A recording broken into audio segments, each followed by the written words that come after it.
mulai diskusi kita pada kali ini supaya diskusi dapat berjalan dengan lancar. Berdoa dapat dimulai.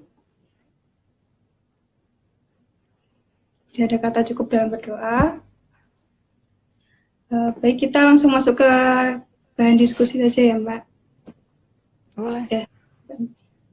Nah, yang pertama kita akan membahas mengenai ketahanan pangan dulu untuk secara generalnya, lalu perbedaannya dengan ketahanan pangan lokal. Nah, menurut Mbak Yuni sendiri, apa sih ketahanan pangan itu dan bedanya dengan ketahanan pangan lokal? Oke, kalau dari aku ya, sebelumnya minta maaf dulu ya, saya sebagai perwakilan MHBT kayak gitu. Ingin meminta maaf jika nanti pada proses diskusi ada salah-salah kata, kemudian ada informasi-informasi yang kurang berkenan mungkin, dan juga kepada teman-teman MHBT yang kemarin sempat ada diskusi, jika nanti ada beberapa hal yang mungkin kurang tersampaikan, saya minta maaf kayak gitu. Nah, selanjutnya terkait ketahanan pangan, kalau dari sudut pandang kami ya, bahwa dan secara umum gitu, secara general ketahanan pangan adalah suatu keadaan di mana bahan pangan itu tersedia dan juga terjangkau. Nah, untuk beberapa poinnya ada tambahan. Kemarin saya sempat baca publikasi terkait ketahanan pangan nasional berkelanjutan tahun 2014. Nah, di situ dijelaskan bahwa pada UU Pangan atau pada Undang-Undang Pangan itu setidaknya dijelaskan ada 4 tolak ukur ketahanan pangan itu sendiri. Yang pertama ada kuantitas atau jumlahnya cukup, dan itu cukupnya secara nasional begitu.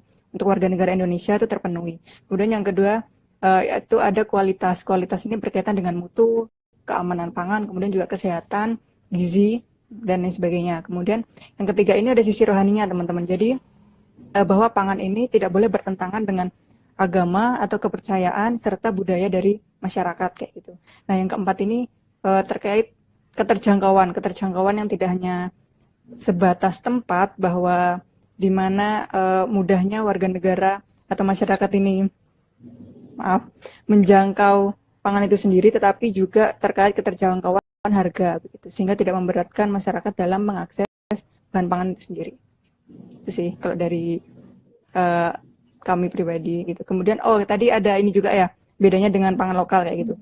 Kalau bedanya dengan pangan lokal, kalau ketahanan pangan itu secara sekilas yang terpikirkan adalah beras dan pangan-pangan lainnya seperti jagung, kedelai dan lain sebagainya, dan juga itu skalanya nasional gitu. Kalau pangan lokal ini lebih ke kearifan lokal seperti sagu yang kita tahu di Indonesia Timur, kemudian ada beberapa masyarakat Indonesia itu yang mengonsumsi ubi jalar atau singkong dan lain sebagainya kayak gitu. Jadi lebih ke, kalau yang pangan lokal ini lebih ke kedaerahan dan kearifan lokalnya sih gitu. Ya, sependapat juga tadi sama yang udah disampaikan oleh Mbak Yuni. Kalau menurut FAO juga ketahanan pangan itu merupakan suatu kondisi di mana setiap orang sepanjang waktu baik fisik maupun ekonomi dapat memiliki akses untuk memenuhi kebutuhan pangannya yang cukup, aman dan bergizi gitu. Jadi untuk kebutuhannya sehari-hari juga. Nah, kalau bedanya juga dengan ketahanan pangan lokal tadi juga sama dengan apa yang sudah disampaikan oleh Mbak Yuni. Kalau ketahanan pangan lokal itu terkhusus pada suatu daerah saja ya Mbak ya. Jadi kalau skala misalnya untuk satu negara. Jadi kalau ketahanan pangan lokal hanya pada suatu daerah tertentu. Jadi kalau menurut saya juga ketahanan pangan lokal ini nantinya bisa menjadi kunci tercapainya ketahanan pangan nasional gitu Mbak. Iya, benar. Setuju sih, sepakat. Ya. Nah, kalau kita berbicara mengenai ketahanan pangan ini kan tentunya pasti ada kerjasama antara berbagai pihak, gitu. Misalnya dari pemerintah pusat sebagai pemangku kebijakan yang nantinya akan memberikan kebijakan gitu untuk pelaku pertanian. Juga nanti ada petani yang berperan sebagai produsen. Nah, kalau kita sebagai mahasiswa pertanian sendiri, apakah kita dapat berperan gitu, atau berkontribusi dalam gerakan ketahanan pangan ini sih Mbak? Oke, jadi kalau menurut kami atau menurut saya jelas ada kegiatan yang bisa kita lakukan untuk apa ya, membantu ketahanan pangan kayak gitu, khususnya di pandemi seperti ini. Jadi kalau berdasarkan hasil diskusi teman-teman kemarin itu kita bisa melakukan berbagai hal ya, istilahnya semuanya itu berawal dari diri kita sendiri gitu. Ajakan itu dari kita sendiri dulu yang mulai. Kalau kita sudah melakukan, maka kita bisa mengajak orang lain gitu, karena contohnya diri kita sendiri. Kalau gagal, contohnya diri kita sendiri. Kalau berhasil, contohnya diri kita sendiri. Nah, kemarin itu sempat dibahas terkait ajakan untuk yang teman-teman ada di kota ya, urban farming gitu, memanfaatkan lahan-lahan yang di sekitar rumah yang masih bisa dipakai, lah itu untuk menanam. Kan menanam nggak harus pakai apa ya, lahan yang luas gitu kan, hamparan, bisa dipot dan sebagainya, yang itu bisa memenuhi kebutuhan konsumsi keluarga itu sendiri gitu. Dan selain itu juga bisa dengan mengajak apa ya, keluarga itu untuk mencoba mendiversifikasi pangan. Jadi coba beli ubi jalar atau singkong gitu kan. Coba deh buat substitusi beras, bisa nggak gitu. Walaupun sebenarnya kelihatannya sulit gitu ya, tapi nggak ada salahnya untuk mencoba kayak gitu. Terus untuk yang lain sebagai mahasiswa pertanian, yang jelas yang paling dasar ya, karena kita masih mahasiswa, itu belajar kayak gitu. Belajar yang ya benar-benar gitu kan, terkait pertanian, kemudian mendalami ilmunya masing-masing seperti itu. Kemudian kita juga bisa melakukan kampanye-kampanye melalui media sosial kayak gitu. Kalau dari pelindungan tanaman, mungkin kampanye terkait pembuatan pestisida nabati, kemudian ajakan untuk menanam refugia dan lain sebagainya kayak gitu sih sejauh ini. Oh, atau ini Ya, deh, ada tambahan lagi kemarin. Jadi kita sebagai mahasiswa, karena kita ini ya di bidang akademisi begitu, kita bisa mengkritisi kebijakan pemerintah itu melalui tulisan. Jadi kita membuat tulisan yang di situ berfungsi untuk apa ya, mengkritisi kebijakan pemerintah, tapi juga mengkritisnya nggak asal-asalan gitu ya, ada data dan lain sebagainya. Kemudian ada solusi yang kita tawarkan, kita tuliskan di situ. Dan karena kita mahasiswa, kita masih berada di bawah naungan universitas kayak gitu, itu bisa juga apa ya, sebagai pemicu supaya tulisan itu dibaca kayak gitu, karena apa ya, label itu tadi, label universitas kayak gitu. Nah kemudian ya saya juga ingat kalau mahasiswa itu bisa kerjanya juga apa ya, bareng-bareng kayak gitu. Kalau sendiri kita bisa melakukan aksi-aksi yang mungkin kecil gitu kan, tapi kalau bareng-bareng kita bisa melakukan aksi yang besar. Nah, salah satunya ini ada Desa Mitra kayak gitu. Desa Mitra ini kalau hasil diskusi kemarin sih lebih ke kelembagaan institusi kita, organisasi kayak gitu. Jadi kita misalnya saya IMHPT, nah IMHPT ini punya Desa Mitra. Dari Desa Mitra itulah kemudian kita bisa mengajak masyarakat di pangan lokal itu tadi ya, diversifikasi pangan dan lain sebagainya, atau membantu mereka dengan apa ya, menyuluhkan terkait apa sih pentingnya ketahanan pangan, kemudian bagaimana sih caranya kita bisa ini apa, menuju ketahanan pangan, khususnya kalau bidang pelindungan tanaman itu ya bidang pelindungan tanaman itu sendiri. Bagaimana kemudian kita bisa melakukan tindakan-tindakan preventif untuk mencegah hama itu supaya produksi pertanian itu nggak hilang terlalu banyak karena adanya organisme pengganggu tumbuhan kayak gitu. Jadi kita sebagai mahasiswa yang ada di organisasi, kemudian kita ada ahli, dosen-dosen dan sebagainya, di situ kita bisa ajak untuk melakukan penyuluhan dan melakukan kebaikan lainnya di desa kita tersebut. Kayak gitu sih. oh ya, sependapat juga sih dengan apa yang barusan disampaikan oleh Mbak Yuni. Jadi kita juga bisa dengan mendukung komoditas lokal dari daerah kita gitu, seperti itu kan Mbak? Ya gitu juga bisa sih. Nah, Oh ya, selanjutnya sebelumnya ngomongku kecepatan nggak? Ngomongku kecepatan nggak atau gimana? enggak kok. Nggak ya? Nah, kalau kita mencapai ketahanan pangan ini kan pastinya diperlukan berbagai macam kontribusi dari ilmu pertanian gitu kan Mbak. Salah satunya pastinya ilmu hama dan penyakit tanaman. Nah, peran HPT Nggak? untuk Ngomongku di kecepatan nggak atau ketahanan pangan gimana? ini seperti apa sih Mbak? Nggak ya?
insect ini itu bisa untuk mendukung ketahanan pangan.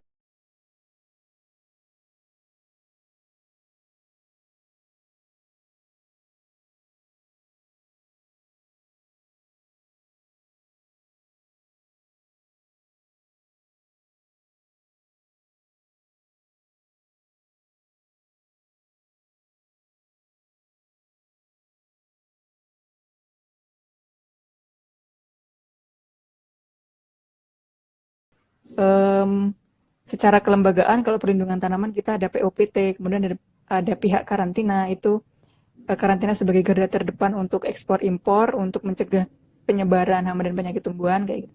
Dan juga kalau POPT ini lebih ke apa ya, mendekat ke petani gitu sebagai apa ya, sebagai yang apa ya, secara kelembagaan kalau perlindungan tanaman kita ada POPT, karena petani kan pendidikannya ada pihak karantina, itu apa ya, karantina sebagai garda terdepan untuk ekspor impor, membantu petani menjaga produksi pertanian mereka kayak gitu. Nah,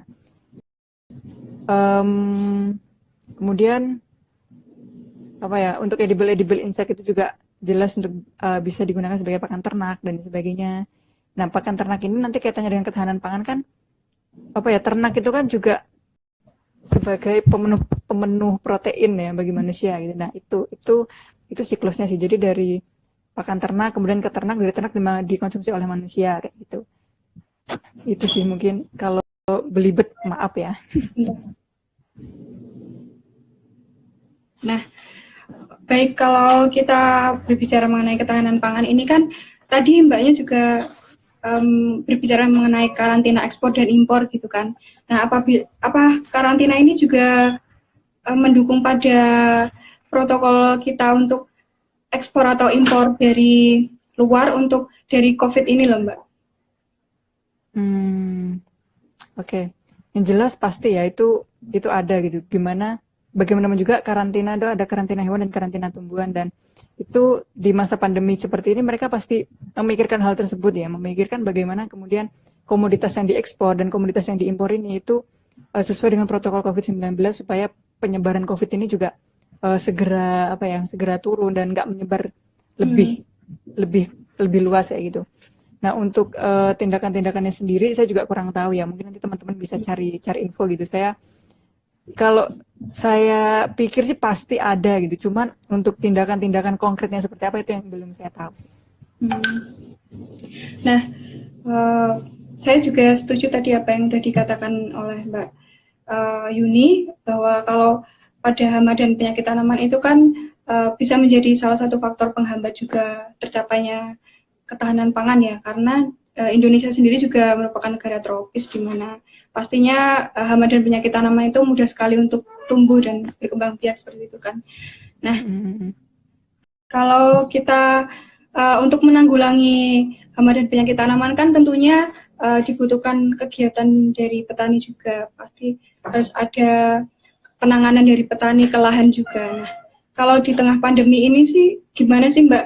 Apakah ancaman COVID ini tuh ada hubungannya dengan proteksi tanaman seperti itu, misalnya baik pada lahan atau pada industrinya juga? Oke. Jadi ancaman COVID terhadap proteksi atau perlindungan tanaman ini, pertama mungkin kita bahas dari industri ya. Industri yang khususnya industri pestisida.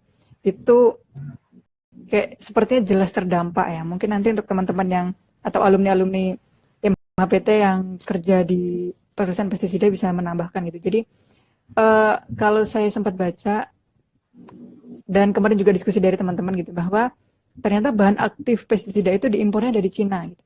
Dan ketika Cina ini lockdown, maka pasti ada ini dong, terhambat ekspor impornya dong, khususnya juga bahan aktif. Nah, sehingga perusahaan pestisida ini mau nggak mau pasti mereka terdampak gitu. Nah, bagaimana kemudian caranya perusahaan pestisida ini mungkin tetap sekarang masih tetap beroperasi atau ada yang libur dan sebagainya. Nah, mekanisme itu yang saya pribadi juga belum tahu, tapi yang jelas itu berdampak pada industri pestisida. Nah, takutnya ternyata di lapangan akibat dampak pestisida ini akhirnya harga pestisida jadi mahal gitu, dan harga jual produk pertanian itu ternyata murah, jadi kan nggak sesuai kayak gitu. Cuman kenyataannya di beberapa daerah Itu saya baca berita ada beberapa pemerintah daerahnya itu mensubsidi pestisida, mensubsidi benih seperti itu, mensubsidi pupuk dan lain sebagainya. Nah, saya rasa ini cukup bagus gitu sebagai untuk menstimulasi petani supaya mereka tuh dalam bertani tuh bisa berbahagia gitu, karena yang mereka keluarkan itu nggak terlalu besar gitu, dan harapannya juga terkait harga ini terus terus distabilkan gitu supaya petani juga untung. Nah, kemudian selain industri ini terkait perlindungan tanaman ini, saya baca beberapa berita juga bahwa justru karena adanya COVID ini gitu, banyak POPT itu yang semakin giat lagi bersinergi untuk menangani hama, khususnya hama orang, karena di beberapa daerah ini sedang tanam padi kayak gitu. Kemarin ada saya baca di daerah mana ya, saya cari beritanya dulu.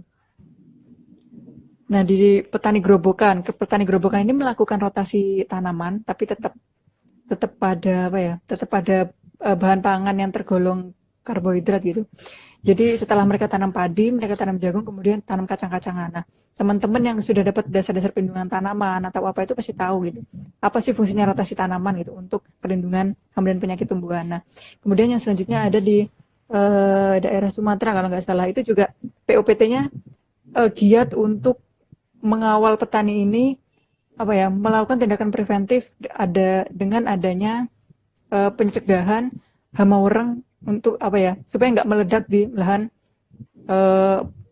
padi kayak gitu. Jadi kemarin ada penyemprotan insektisida dan lain sebagainya, dan itu di daerah lain juga sama dilakukan seperti itu, penyemprotan insektisida juga. Nah, selain itu ada juga berita-berita yang saya dapatkan itu justru ada petani yang gagal panen gitu.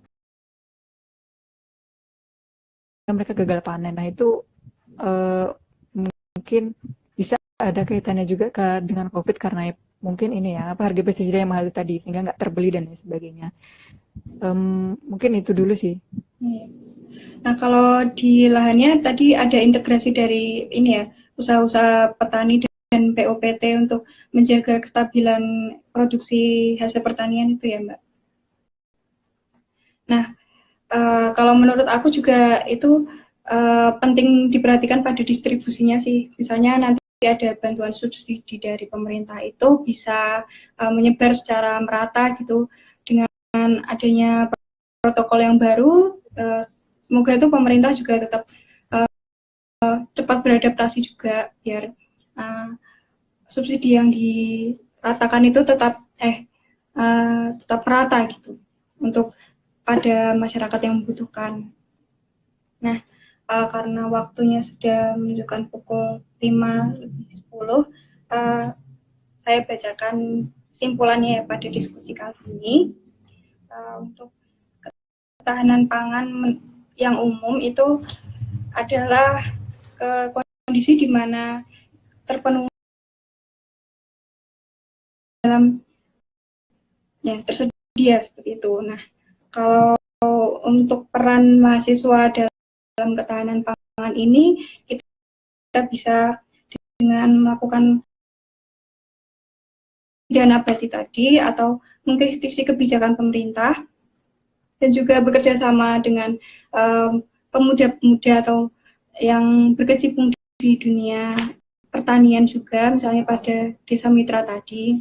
Nah, lalu untuk peran HPT untuk menuju ketahanan pangan ini, kita bisa dengan mengaplikasikan ilmu hama dan penyakit tanaman di lahan, lalu juga mendukung untuk POPT tadi dengan petani dan lembaga, serta yaitu.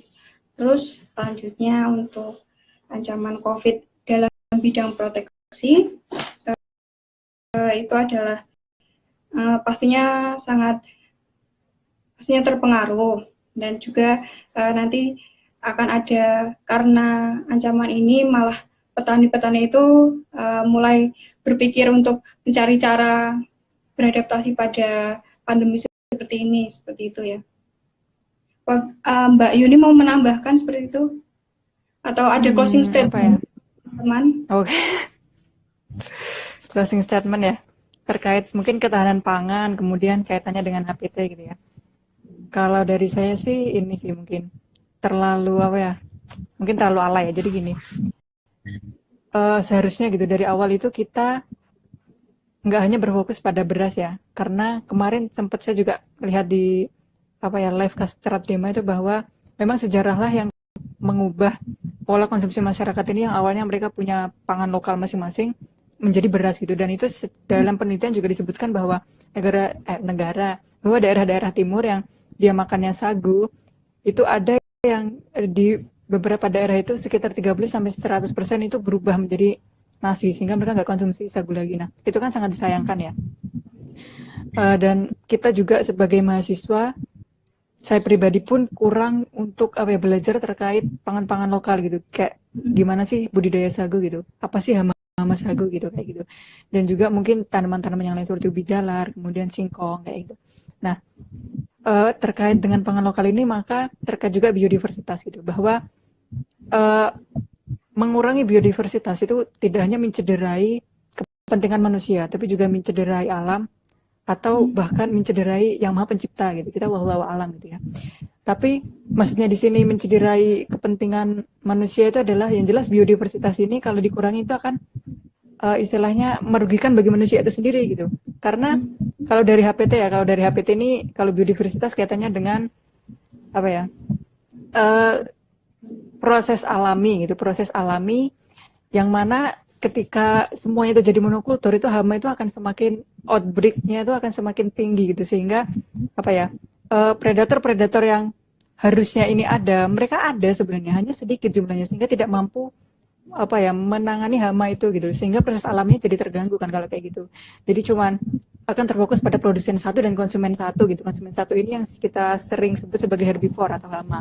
Nah selain mencederai kepentingan manusia itu tadi karena merugikan, juga mencederai alam jelas gitu ya, mencederai alam karena itu tadi kembali ke proses alami bahwa apa ya rantai makanan itu harusnya berjalan sebagaimana mestinya gitu. Karena dengan begitu kita nggak ribet-ribet gitu pakai insektisida dan lain sebagainya yang itu berdampak pada lingkungan gitu. Sebenarnya insektisida penting juga gitu, tapi kan kita mengenal yang namanya nanti ada ambang ekonomi, kemudian ada ekonomi injury level dan sebagainya, itu yang kemudian digunakan untuk menentukan pengendalian menggunakan pestisida. Tapi kan pada kenyataannya gitu petani belum memahami itu sehingga penggunaan pestisida semakin banyak. Nah itulah apa ya dampak dari mengurangi biodiversitas itu tadi gitu, pun dengan pangan lokal gitu. Harusnya kalau kemarin kita biodiversitasnya banyak gitu kan, pangan-pangan lokal di Indonesia nih diangkat gitu seperti sagu, kemudian ubi jalar dan sebagainya itu disorot gitu. Yang disorot nggak cuman beras itu, kayaknya sekarang apa ya Indonesia tuh aman pangan gitu di tengah COVID seperti ini, karena potensi sagu itu, satu tanaman sagu itu bisa untuk satu keluarga itu bisa untuk 6 bulan gitu, untuk 6 bulan makan, dan itu sangat apa ya sangat jauh berbeda dengan beras gitu. Kalau sagu 1 hektarnya saja bisa menghasilkan 30 ton, kalau apa ya kalau beras itu sekitar berapa ya lebih dari 10 hektar baru bisa menghasilkan 30 ton kayak gitu, kecuali ya mungkin dibantu dengan varietas tahan dan sebagainya. Kemudian yang terakhir adalah mencederai maha pencipta gitu ya. Kita tahu gitu bahwa Tuhan, bahwa Allah itu menciptakan semuanya ini tuh apa ya beragam gitu, dengan biodiversitas ini tuh apa ya semuanya memandangnya, melihatnya apakah dia kemudian zalim atau baik gitu, apakah kemudian dia menjalankan dirinya apa ya fungsi dirinya itu sebagai khalifah atau enggak gitu, apakah otak yang diberikan ini gitu ya itu digunakan untuk berpikir secara kemaslahatan atau untuk kepentingan beberapa golongan. Nah itu yang perlu yang perlu kita bangkitkan lagi gitu sebagai mahasiswa. Harapannya setelah ini akan banyak apa ya pengangkatan pangan lokal gitu sih, supaya ketergantungan kita terhadap beras itu berkurang kayak gitu. Ya. Nah, karena waktunya juga sudah menunjukkan pukul 5.15, kita bisa Nah, sekian dulu untuk diskusi kita kali ini bersama HMD IMHPT. Terima kasih buat Mbak Yuni atas ilmunya yang sudah dibagikan kepada teman-teman juga. dan juga teman-teman yang sudah hadir mengikuti diskusi kita dari awal hingga akhir. Dan jangan lupa bahwa besok kita masih ada diskusi juga bareng KAB mengenai ketahanan pangan lokal juga. Dan mohon maaf apabila ada kesalahan kata yang kurang berkenan. Wassalamualaikum warahmatullahi wabarakatuh. Waalaikumsalam warahmatullahi wabarakatuh.